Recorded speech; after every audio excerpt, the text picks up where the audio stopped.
I will be judging every target test level from my least to most liked designs.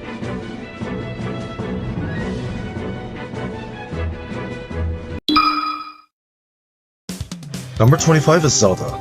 The level immediately throws a target in your face upon entering, which has me mashing the A button to lightly tap it. The small area you reside in are crowded with targets, and don't necessarily utilize Zelda's moves just yet. Although the level looks attractive, and the fact that they included the Triforce in the shape of another Triforce is a nice attention to detail, unfortunately, this level is dull. It isn't that challenging, and very plain in comparison to the other target tests. Number 24 is Pichu. This one throws you onto a pendulum that rocks back and forth, and you're basically supposed to use your neutral attack to destroy the targets way out of reach. Lots of long range attacks are the key to victory here. It's not that I think it's a bad layout or anything, I just think it drags on for way too long, especially during the further right section with the descending platforms. Number 23 is Pikachu. Unlike Pichu's layout, this one is almost the exact opposite due to the fact that it could be finished very quickly, and it's difficult to fall out of bounds. Unfortunately, that also means that it takes the fun out of the challenge, and makes it a bit dull compared to the other levels. I'll give it points for using the Pokemon Stadium stage as little platforms though. I've always loved that. Number 22 is Bowser. This one seems to focus on Bowser's aerial attacks and his fire breath, as is needed to reach certain targets out of reach. Given Bowser's heavyset nature, traversing the level felt very scary as I was trying to aim myself on tiny platforms. Overall, it's a very decent level, but I placed it at number 22 because there are better levels out there.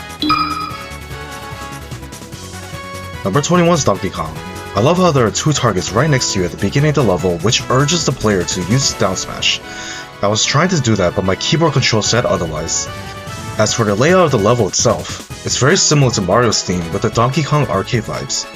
There weren't too many Donkey Kong specific target placements that only he is able to get. Most of them were just left in the open, making this one a bit easy. I place this one above Bowser's because it's a little more fun to play. Number 20 is Ness. I appreciate this one because it heavily relies on Ness's PK Thunder attack to destroy most of the targets out of reach. It truly tests your ability to control your attack accurately and with ease.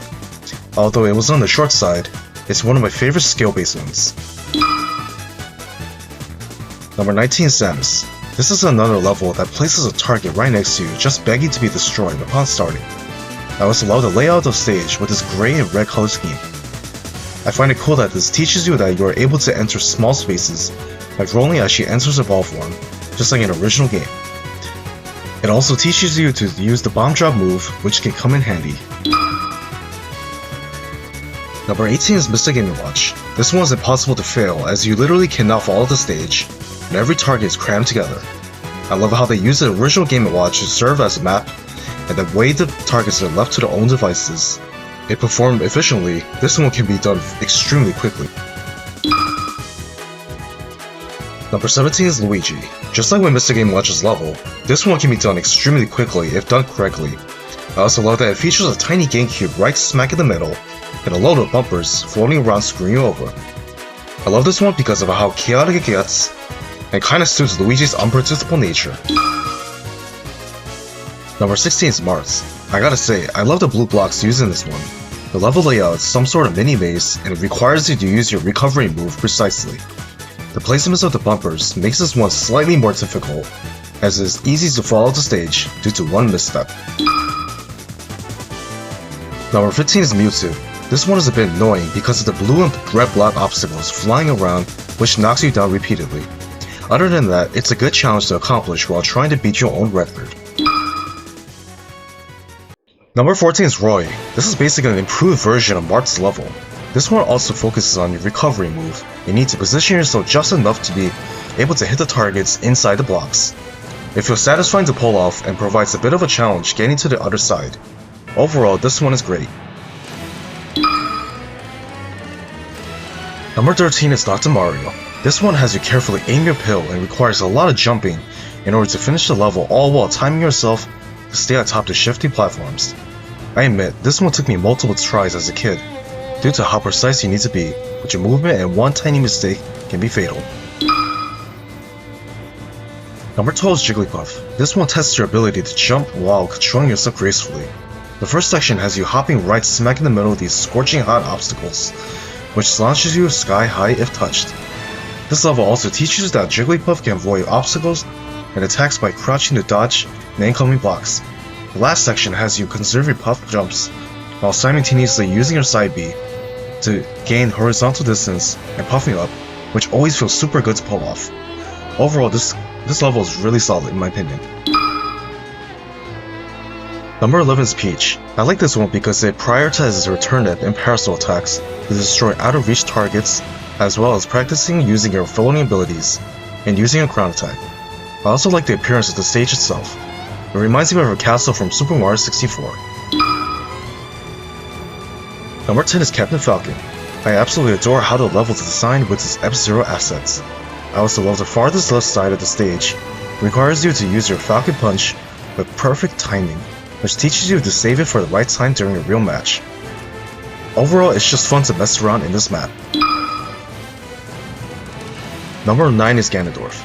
This one in my opinion is the most unique in terms of atmosphere, because of the spikes and the brown platforms, which gives off a dark vibe, which is fitting for the King of Evil himself. I also love how fast the targets are moving, and most of them can be destroyed just by spamming the A button. It's always super satisfying completing this one as quick as possible. Number 8 is Mario. This level layout is similar to Donkey Kong's with its DK arcade assets. I also like how this one focuses heavily on Mario's fireball attack, as it's needed to get otherwise impossible to reach targets. It also teaches you to make the best of all your jumps to be able to get that last target all the way in the bottom. Overall, this level is very balanced, which is fitting for Mario himself.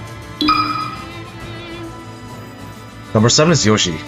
The colorful blocks give off major Yoshi's Island vibes. I like how you are urged to use your egg roll ability for the beginning section, and egg throwing is heavily utilized here. It also teaches you that you can aim where you throw your egg. Overall, I think this is one of my favorite in terms of aesthetic. Number 6 is Kirby.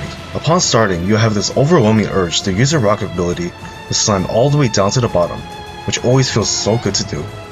You are supposed to rely heavily on your flying ability, as well as hammers and other attacks, which can be useful. Number 5 is Link. When starting, notice how there are 2 targets right above Link. That's a cue to use your spin attack in the air to get both at once. What I love about this is that it utilizes all of Link's weapons such as bow, bombs, sword, etc. And it's a perfect demonstration showing how useful your character you're playing can be when mastering. Number 4 is Ice Climbers. I love how they use the original Ice Climber mechanics with the collapsible terrain, which makes things a bit more challenging, because it forces you to watch yourself, or else you won't be able to progress and fall through the cracks. I think this level is really clever and is a homage to the original Ice Climbers game, and the fact that they got rid of Nana to stay faithful to the original is cool too. Number 3 is Fox. This one heavily relies on Fox's Firefox move and his blaster, and tests your accuracy and timing to be able to fly over to where you need to go without screwing it up. The last part where you need to teleport just enough is such a cool decision to include. I always love doing that and it felt accomplishing. Number 2 is Falco.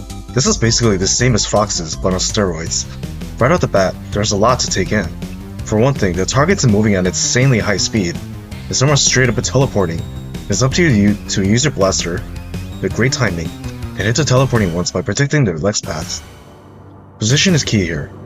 There's this part where you need to time your side B move at the perfect moment in order to bypass the scorching hot beams. I love this level so much because it truly tests your skills for Falco. Number 1 is Young Link. The first time I played this one as a kid, I instantly fell in love with its layout, woodsy aesthetic, and how it heavily relies on Young Link's weapons. For one thing, you are forced to wall jump to progress. This may be the player's introduction to wall jumps in the game, because they may not be aware of some characters who are able to do that and may experiment. Once you wall jump your way up, you may find yourself going out of control and frantically try to balance yourself before you fall off. The rightmost side relies on your timing of your arrows and where you're standing as well. The target in the box confused me so much because I didn't know you were supposed to use your boomerang to get it. I admit this one was super clever. The leftmost side relies on your arrows as well.